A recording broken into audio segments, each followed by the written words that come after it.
सहायता से गड्ढा खोदा जा रहा है। रेस्क्यू ऑपरेशन में फाइलिंग मशीन के आने के बाद में गति आएगी।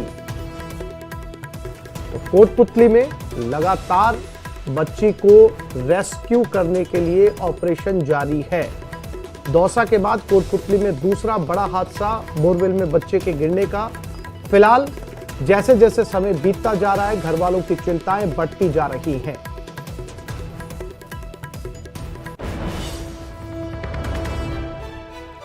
मौके की तस्वीरें कोटपुतली में, जहां जेसीबी मशीन लगाई गई है गड्ढा खोदने के लिए। फाइलिंग मशीन भी मौके पर पहुंच गई है और हीरालाल हमारे साथ मौके से लाइव जुड़ गए हैं। सीधा उनकी तरफ रुख करते हैं। हीरालाल, समय अब धीरे धीरे बीतता जा रहा है, क्योंकि जो स्पीड कल बताई जा रही थी कि जल्दी बच्ची को जो है वो निकाल लिया जाएगा, लेकिन अब तक पाइलिंग मशीन इतनी देर से यहां पर पहुंची है। क्या लगता है, क्योंकि जितना समय ज्यादा बीता जा रहा है हीरालाल, उतनी ही मुश्किलें बढ़ती जाएंगी। सर्दी का समय है और बच्ची कल से जो है वो गड्ढे के अंदर है। हीरालाल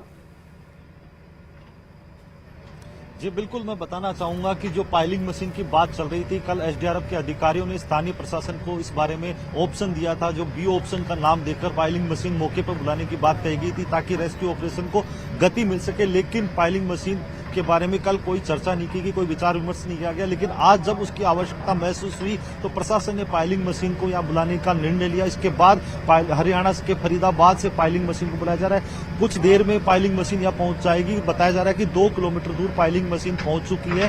कुछ देर बाद घटना स्थल पर पाइलिंग मशीन पहुंचेगी, क्योंकि रास्ता तंग होने की वजह से पाइलिंग मशीन को यहाँ तक पहुंचने में हालांकि थोड़ी बहुत परेशानी जरूर हो रही है। लेकिन सबसे बड़ी राहत की बात यह है कि कुछ देर में जो एसडीएम है उनके कहना है कि 2 किलोमीटर दूर पाइलिंग मशीन पहुंच चुकी है, लेकिन कुछ देर में यहाँ पाइलिंग मशीन पहुंचेगी और उसके तैयारियों का जो तैयारी है वो तीव्र गति से की जा रही है, क्योंकि यहाँ जेसीबी मशीन लगातार खुदाई का कार्य मशीन द्वारा की जा रही है। जब पाइलिंग मशीन यहाँ पहुंचेगी तो इस गड्ढे में मशीन पाइलिंग मशीन संसाधन और दौसा में हुए हादसे के बाद भी कोई सबक नहीं लिया गया, उतना ही समय लगाया जा रहा है। क्या किसी ऐसी आधुनिक तकनीक का इस्तेमाल नहीं किया जा रहा जिससे कम से कम समय लगे और बच्ची को बाहर निकाल लिया जाए?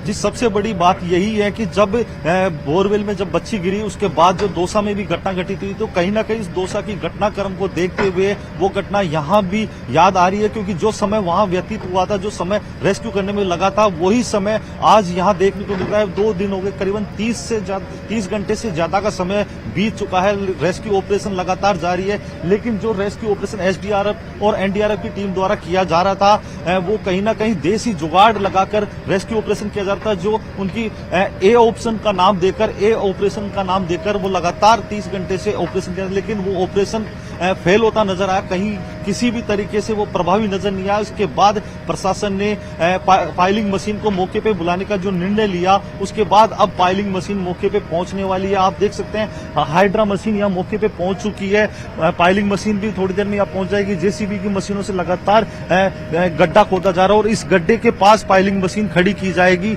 और पाइलिंग मशीन खड़ी होकर इस गड्ढे में 120 फीट गहरी जो गड्ढे की है जो ड्रिलिंग करेगी। उसके बाद 90 डिग्री के कोण पे 4 फीट का गहरा एक होल बनाएगी। उसके जरिए बच्ची को रेस्क्यू करने का जो प्रयास है वो लगातार किया जाएगा। तो कहीं ना कहीं जो ग्रामीणों की भीड़ है और जो परिजन है उनमें एक चिंता का विषय जरूर है, क्योंकि जिस प्रकार से जो समय लगा है वो कहीं ना कहीं चिंता को बढ़ावा देने वाला है। दोनों ही मामलों में, चाहे दौसा का मामला हो चाहे कोटपुतली का मामला हो, दोनों ही में जब रेस्क्यू टीम मौके पर पहुंचती है तो दोनों ही तस्वीरों के अंदर बच्चे जिंदा मिलते हैं। उनके हाथ या पैर मूवमेंट करते हुए नजर आ रहे हैं।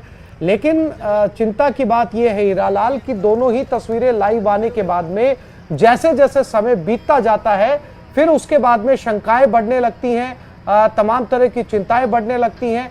ऐसे में ऐसी कई घटनाएं अब तक राजस्थान के अंदर इस तरह की सामने आ चुकी हैं जिससे कहा जा सकता है हीरालाल कोई बड़ा सबक नहीं लिया गया, कोई ऐसी तकनीक का इस्तेमाल नहीं किया जा रहा जिससे कुछ ही घंटों के अंदर बच्चे को जो है वो जिंदा वापस निकाला जा सके।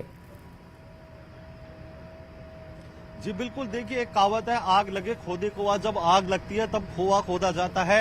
तो कहीं ना कहीं ये कहावत यहाँ भी चरितार्थ होती नजर आई, क्योंकि प्रदेश में जिस प्रकार से बोरवेल में बच्चों के गिरने की जो घटनाएं घटित हुई है, उसके बाद प्रशासन हादसों से कोई सबक नहीं लेता है। जब घटना घटित होती है उसके बाद प्रशासन चेतता है, कई प्रकार के जो मीटिंगें करते हैं, निर्देश जारी किए जाते हैं, आदेश जारी किए जाते हैं कि जो खेत मालिक हैं, जो खुले बोरवेल जहां स्थित है, उनके खिलाफ कानूनी कार्रवाई करने के जो कानून भी बनाया जाता है। लेकिन वो कहीं ना कहीं अधिकारियों की जो लापरवाही है, जो अनदेखी है, वो उन मासूम बच्चों पे भारी पड़ती नजर आ रही। मैं दिखाना चाहूंगा कि किस प्रकार से जो बोरवेल जो बच्ची गिरी थी, उस बोरवेल में लगातार रेस्क्यू ऑपरेशन उसमें किया जा रहा है। जो एसडीआरएफ की और एनडीआरएफ की टीम है, जो मौके पे लगातार देसी जुगाड़, जो उनका अम्ब्रेला जो ऑपरेशन दिया गया था, एल बैंड का जो रोड है, जो गड्ढे में डालकर बच्ची को रेस्क्यू करने का जो प्रयास किया था, वो लगातार अभी भी जारी है। और पाइलिंग मशीन कुछ देर में यहाँ पहुंच जाएगी। उसके बाद रेस्क्यू की जो कार्य है उसको गति मिलेगी। मेरे साथ एसडीएम मौजूद है, उनसे भी हम जानना चाहेंगे कितनी देर में जो पाइलिंग मशीन है वो मौके पे पहुंचेगी। पाइलिंग मशीन अभी अपनी जो लोकेशन है उससे 2 से 3 किलोमीटर दूर स्थित है। अपना सरून थाना है, वहाँ पे अभी मौके पे स्थित है। वहाँ से जो रास्ता है, रूट है, वो तैयार किया जा रहा है भाई किस रूट से वो आएगी, क्योंकि पाइलिंग मशीन है वो लेंथ में थोड़ी सी लॉन्ग है, 75 फीट के अराउंड है, तो उसी हिसाब से एक बार तैयारी की जा रही है। सर, पाइलिंग मशीन को बुलाने की बात कल से उठ रही थी, आपने भी सुबह आज कहा था कि पाइलिंग मशीन को मैसेज दे दिया गया, जल्दी पाइलिंग मशीन यहाँ पहुंच जाएगी। कितनी देर बाद ये रेस्क्यू शुरू कर दिया जाएगा और क्या लगता है रेस्क्यू ऑपरेशन में तीव्रता मिलेगी? बिल्कुल, पाइलिंग मशीन जैसे ही पहुंचती है, पाइलिंग मशीन से काम शुरू कर दिया जाएगा। रेस्क्यू का पैरेलली एनडीआरएफ टीम भी रेस्क्यू ऑपरेशन जारी रखेगी, जिससे हमें जल्दी से जल्दी इस ऑपरेशन को रेस्क्यू करने में सफलता मिले। बच्ची के मूवमेंट को लेकर किस प्रकार की स्थिति? अभी फिलहाल ऐसे कोई विजुअल्स हमें दिखे नहीं है मॉनिटर में, जिससे कि कोई मूवमेंट हो बच्ची का। 30 घंटे से ज्यादा का समय बीत चुका है, क्योंकि दौसा की जो घटना घटी थी तो उसमें भी इसी प्रकार की कुछ कमोबेश स्थिति थी। तो यहाँ जो स्थिति बन रही है वो किस प्रकार देखते हैं आप? नहीं, बिल्कुल 30 घंटे से ज्यादा हो गए, लेकिन अपन वेरी फर्स्ट आवर से ही इसमें रेस्क्यू ऑपरेशन में अपनी जो लोकल प्रशासन है, एसडीआरएफ है, एनडीआरएफ है, लगातार इसको रेस्क्यू करने के लिए तत्पर है और कंटिन्यू इसमें कर भी रही है। तो होप सो इसमें पॉजिटिव रिजल्ट हमें जल्द देखने को मिले। जी बिल्कुल, ये एसडीएम थे जिनका कहना है कि पाइलिंग मशीन कुछ देर में यहाँ पहुंच जाएगी और पॉजिटिव जो रेस्पॉन्स है, जो पॉजिटिव उम्मीद है, वो कहीं ना कहीं अभी भी बरकरार है। क्योंकि लेकिन सबसे बड़ा सवाल ये है कि जिस प्रकार से समय इस पूरे रेस्क्यू ऑपरेशन में लग रहा है, क्योंकि दौसा में हीरालाल, ये बहुत चिंता की बात है। जैसा कि आपने एसडीएम से सवाल किया, एसडीएम ने कहा कि कैमरे से बच्ची के विजुअल्स नहीं मिल रहे, यानी मूवमेंट के विजुअल्स नहीं मिल रहे। जो पहले दिन तस्वीर मिली थी, जो हमने अपने दर्शकों को दिखाई थी, बच्ची का सिर हिल रहा था, हाथ भी हिल रहे थे, और अब एसडीएम का खुद का कैमरे पर यह स्वीकार करना कि अब अंदर गए हुए कैमरे के अंदर बच्ची का मूवमेंट नजर नहीं आ रहा, बच्ची हिलती हुई नजर नहीं आ रही, ये अपने आप में चिंता का विषय है। और जितना ज्यादा समय हीरालाल जो है बीतता जा रहा है, उतनी ही शंकाएं बढ़ती जा रही हैं। ऐसे में काम में स्पीड और बढ़ाने की जरूरत है। जिस पाइलिंग मशीन को लेकर कल बात की गई थी, वो पाइलिंग मशीन अब तक नहीं पहुंची है, और अब अगर पहुंची भी है तो मौके से अभी भी उसकी जो दूरी है वो 2 से 3 किलोमीटर है।